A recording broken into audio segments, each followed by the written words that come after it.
ତାପରେ ସାନୁ କାଉ ଉଡ଼ି ଉଡ଼ି ଯାଇ ଟିକି ଚଢ଼େଇ ପାଖରେ ଯାଇ ପହଞ୍ଚିଲା।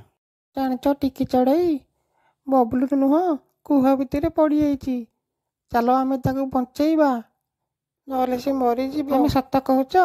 ମୁଁ ଯାଉଛି ଦୌଡ଼ି ଆଣିକି ଆସିବି, ରୁହ। ତାପରେ ଟିକି ଚଢ଼େଇ ସାନୁ କାଉ ମିଶି ଉଡ଼ି ଉଡ଼ି ଯାଇ କୂଅ ପାଖରେ ପହଞ୍ଚିଲେ। ସାନୁ କାଉ, କାହିଁ କୂଅ ଭିତରେ ତ କେହି ନାହାନ୍ତି, ତମେ ମୋତେ ବୋଧେ ମିଛ କହିଲ ଆଉ।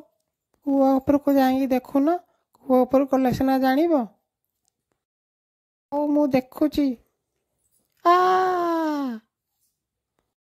ଏବେ ମୁଁ ଏ ଜଙ୍ଗଲର ସବୁଠୁ ସୁନ୍ଦର କାଉ।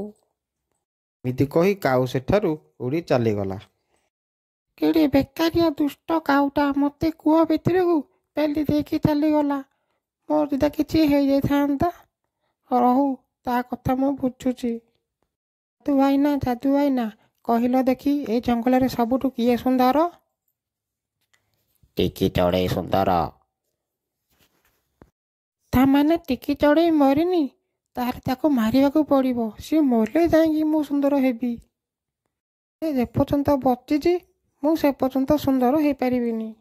କାଉ ଚିନ୍ତା କଲା, ଯାଉଛି କ୍ଷୀର ଆଣିକି କ୍ଷୀରି କରି ଟିକି ଚଢ଼େଇକୁ ମାରିବି।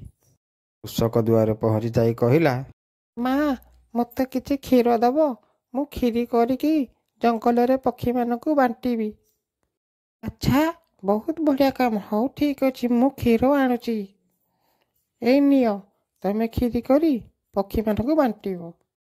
ତାପରେ କାଉ କ୍ଷୀରକୁ ଧରି ଉଡ଼ି ଉଡ଼ି ଚାଲିଗଲା ଘରକୁ। ଯାଇ ଘରେ କ୍ଷୀରି କରିଲା।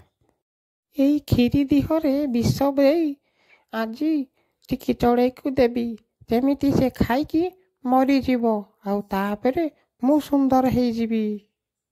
ପରେ କ୍ଷୀରି ନେଇ ପହଞ୍ଚିଗଲା ଟିକି ଚଢ଼େଇ ଘରେ। ତମେ କ'ଣ ପାଇଁ ଏଠିକି ଆସିଛ? ମୁଁ ତମ ସହ କଥା ହେବିନି।